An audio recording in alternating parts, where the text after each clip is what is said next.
अस्सलाम वालेकुम बच्चों, कैसे हैं आप लोग। उम्मीद है आप सब लोग खैरियत से होंगे और पढ़ाई लिखाई अच्छी चल रही है। आई नो लॉकडाउन में बहुत सारी दिक्कतें हैं, बड़ों को भी है, छोटों को भी है ना। तुम्हारा फिज़िकल वर्क जो होता था, स्पोर्ट्स एक्टिविटीज़ है ना, गेम्स, और जो तुम एक दूसरे से मिलते थे, दोस्तों से मिलते थे, बात होती थी है ना, और वो नोक झोंक होती थी, झगड़े होते थे, वो सब बंद हो गए हैं। आई नो उससे बहुत प्रॉब्लम है आपको।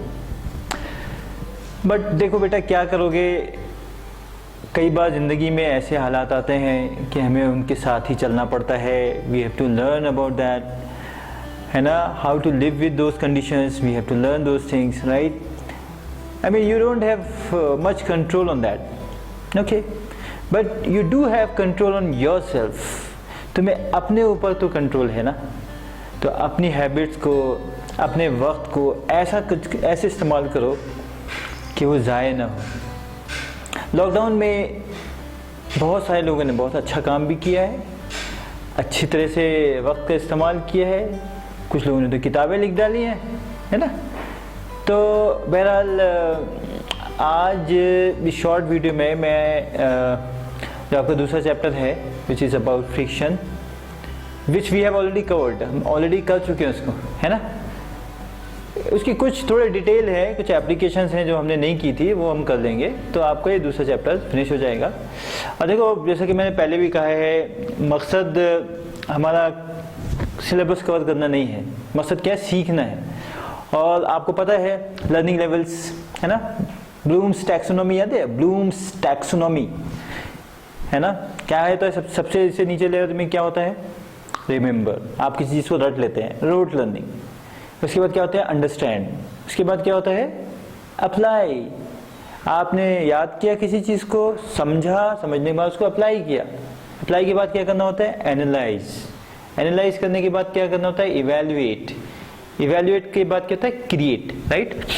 सो ये 6 लेवल्स हैं जिनमें हमारी लर्निंग होनी चाहिए।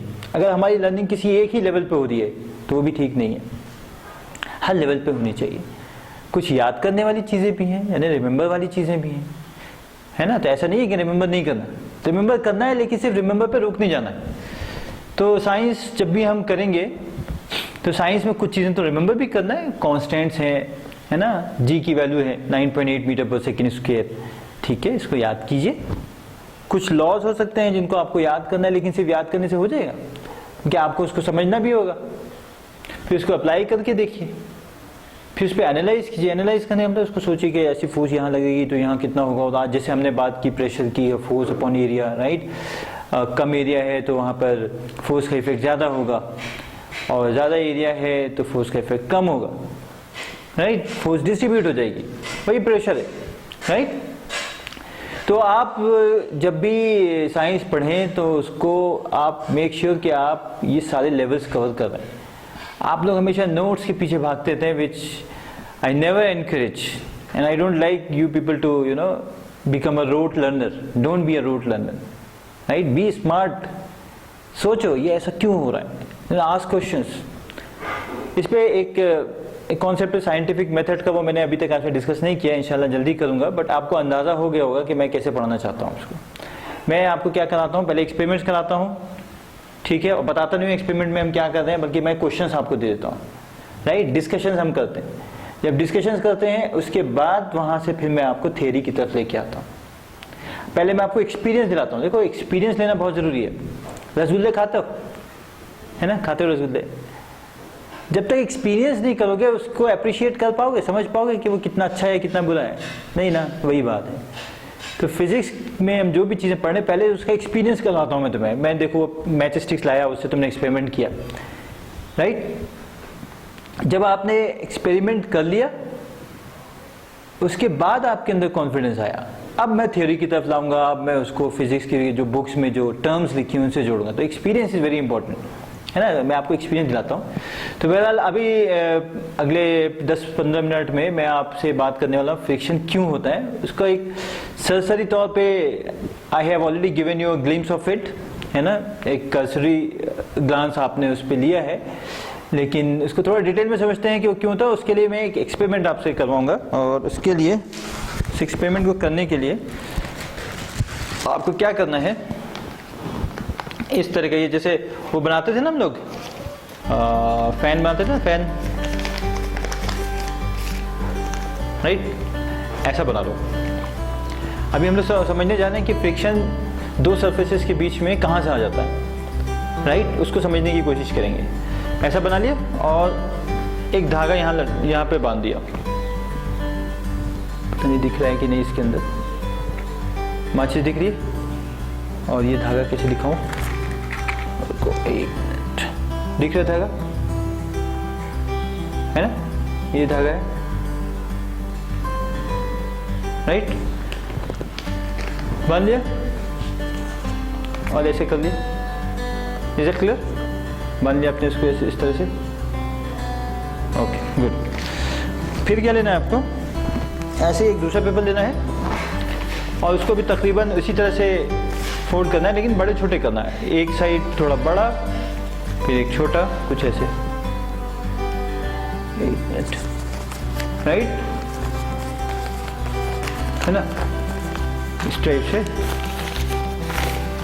एक कुछ छोटा, कोई बड़ा, कुछ ऐसे। जो इसकी स्ट्रिप्स होंगी उनको थोड़ा सा रैंडम कर दो, कोई बड़े कर दो, कोई आड़ी कर दो, कोई तिरछी कर दो, समथिंग लाइक दिस, ठीक है, ये बन गया। अब ये दो सरफेसेस हो गए हमारे पास, एक सरफेस ये हो गई, एक सरफेस ये हो गई, ठीक है, राइट। इसके अलावा आप क्या कीजिए,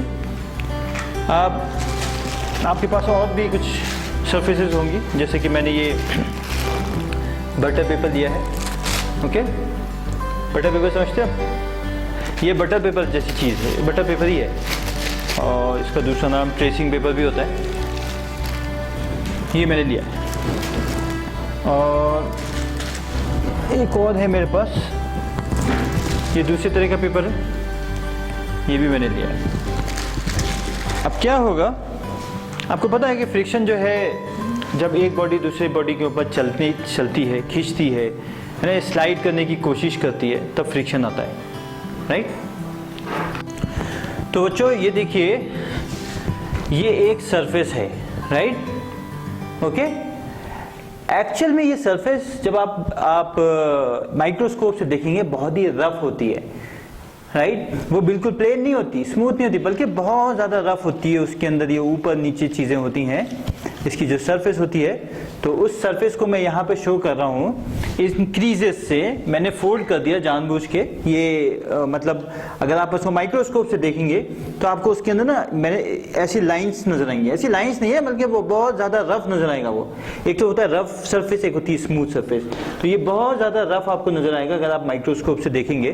तो रियलिटी में तो आपको ऐसा दिखेगा, लेकिन एक्चुअल में नॉर्मली आपको कैसा दिखता है, वो बिल्कुल प्लेन दिखता है, बिल्कुल प्लेन दिखता है। लेकिन अगर माइक्रोस्कोप से देखेंगे तो उसके अंदर आपको रफनेस दिखेगी, कुछ पार्ट उठा हुआ होगा, कुछ पार्ट नीचे गिरा हुआ होगा, something like this, right.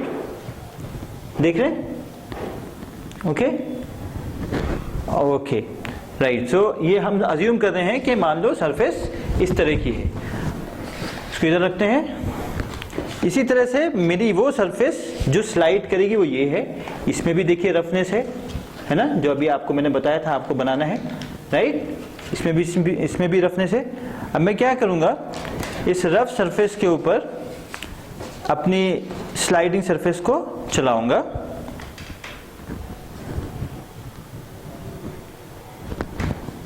Just minute,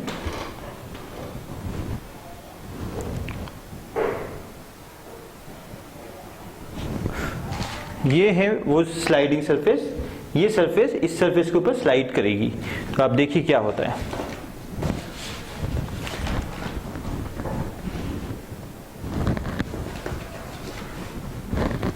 अब मैं जैसे माचिस की ये डब्बे को छोड़ूंगा, ये ऊपर वाली सरफेस भागेगी, है ना, राइट। देखा आपने? अच्छा, फिर से देखिए,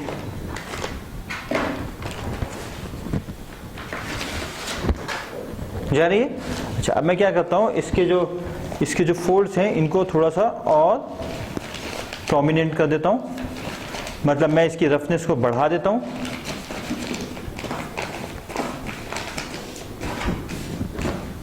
ठीक है, अब मैंने देखिए इसकी रफनेस को और भी बढ़ा दिया है। ओके, और इसके बाद इसकी रफनेस को भी मैंने थोड़ा सा बढ़ा दिया है। अब मैं इसको इसके ऊपर चलाने की कोशिश करूंगा, राइट। फिर से देखिए,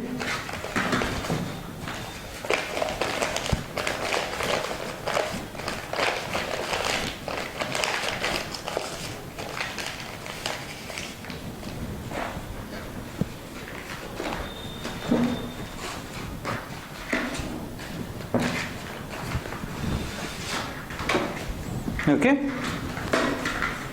फिर से देखिए,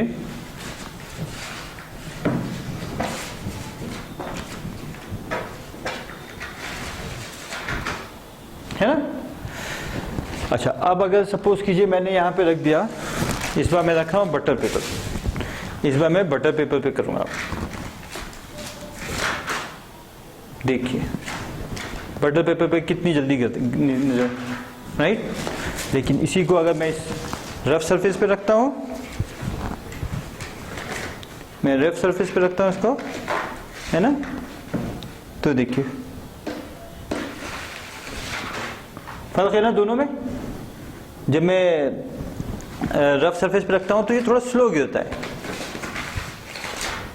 और जब मैं बटर पेपर पे रखता हूँ, बटर पेपर पे अगर मैं रखता हूँ बहुत जल्दी गिरा है। तो ऐसा क्यों हो रहा है, ये हमें बहुत ही आराम से दिख सकता है। अगर मैं जो रफ सरफेस है इनकी सरफेसेस को जूम करके मैं आपको दिखाऊं तो आपको समझ में आएगा। आप देखिए,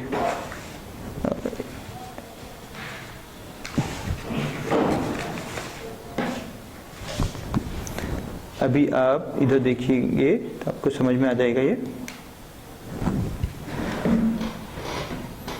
देखिए, आपको यहाँ पे दिख रहे हैं, ये दिख रहा है, ये पार्ट इससे टच कर रहा है ना। देखिए ये पार्ट जो इससे टच कर रहा है, फंस रहा है ना। देखिए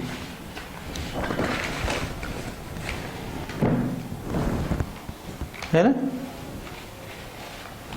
ये देखिए,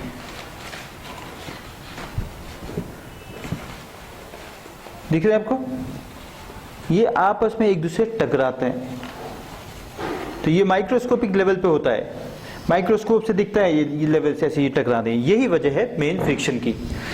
जब हमने बटर पेपर लिया, बटर पेपर में देखिए इसका इंटरेक्शन बहुत कम है, इसके साथ बहुत कम फंस रहा है।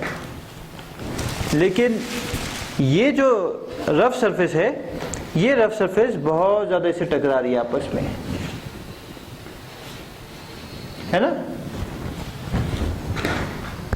राइट। यही वजह है फ्रिक्शन की। तो माइक्रोस्कोपिक लेवल पे अगर आप देखेंगे तो आप देखेंगे कि जो सरफेसेस होती हैं ऐसी होती हैं, जिसको कहते हैं ना ऊपर नीचे, ऊबड़ खाबड़ बोल देते हैं इसको, राइट, वैसी है। तो अब देखो, फिर से देखो इसको, इस बार मैं क्या करूँगा, इसके फ्रिक्शन को कम करूँगा। इसके फ्रिक्शन कम कैसे करूँगा, इसको थोड़ा सा मैं प्लेन कर देता हूँ, ठीक है। और प्लेन करने के बाद अब मैंने इसके ऊपर इसको डाला, निकल गया ना, तेज निकला, क्योंकि ये इसकी क्रीसेस को मैंने साफ कर दिया, इसकी फ्रिक्शंस को मैंने कम कर दिया, ठीक है। तो आपको समझ में आएगा फ्रिक्शन क्यों होता है। फ्रिक्शन होता है क्योंकि जो सरफेसेस होती हैं आपस में ये स्मूथ नहीं होती, बल्कि ऐसी होती हैं जैसे अभी मैंने दिखाया, ऊपर नीचे होती हैं, जो उससे टकराती हैं और वो रुक रुक के नीचे आता है, या मतलब ट्रेवल करता है। दूसरी चीज़ इसमें समझने की ये है कि फ्रिक्शन जो होगा वो दो बॉडीज़ के बीच में होगा, है ना। मतलब ऑब्जेक्ट यही है, मगर इसका फ्रिक्शन इसके ऊपर जब चलेगा कुछ और होगा, इसके ऊपर फ्रिक्शन कुछ और होगा, क्योंकि तुम देखो यही सेम ऑब्जेक्ट है, अब देखो, है ना। तो ऑब्जेक्ट फ्रिक्शन, जब हम फ्रिक्शन की बात करेंगे तो उसमें हमेशा दो बॉडीज के बारे में बात होगी। तो friction between this paper and this table is x, and the friction between this paper and this paper may be y, समझे। if friction between this paper and the butter paper is Z, right? तो अभी तक हमने क्या देखा कि friction जो होता है वो डिपेंड करता है कि कौन सी दो बॉडीज कांटेक्ट में हैं। सेम पेपर है, अगर वो टेबल पे है तो उसका फ्रिक्शन कुछ और होगा क्योंकि टेबल की सरफेस कुछ और है। अगर यही पेपर बटर पेपर पे है तो कुछ और फ्रिक्शन होगा, और यही पेपर ये इस वाले पेपर पे है, रफ पेपर पे, तो इसका भी फ्रिक्शन की वैल्यू कुछ और होगी, राइट। तो अभी हमने इस वीडियो में सिर्फ दो चीज़ें देखी हैं कि फ्रिक्शन क्यों होता है। इसका जवाब ये है कि माइक्रोस्कोपिक लेवल पे जो सरफेसेस होती हैं बहुत रफ होती हैं, वो एक दूसरे से टकराती हैं, राइट। पहली बात। दूसरी बात ये सीखी हमने कि फ्रिक्शन जो है, जब भी हम बात करेंगे फ्रिक्शन की तो हम पूछेंगे किस किस के बीच का। हम ये नहीं कहेंगे कि इस पेपर का फ्रिक्शन कितना है, बल्कि हम ये कहेंगे ये पेपर किस चीज़ पे चल रहा है और उन दोनों के बीच में क्या फ्रिक्शन है। ये पेपर अगर इस पेपर पे चल रहा है तो फ्रिक्शन x है, ये पेपर अगर इस टेबल पे चल रहा है तो फ्रिक्शन y है, राइट। तो आज के लिए इतना ही काफ़ी है। इंशाल्लाह नेक्स्ट क्लास में और डिस्कशन करेंगे, और उम्मीद है कि आप इस एक्सपेरिमेंट को आप खुद से करिए, और इसके लिए बहुत सिंपल एक्सपेरिमेंट है, आप इसको करिए और फिर मुझे इसकी वीडियो बना के भेजिए, और इसमें कोई भी डाउट होता है तो पूछिए। ओके, जज़ाकल्लाह खैर, अस्सलाम वालेकुम।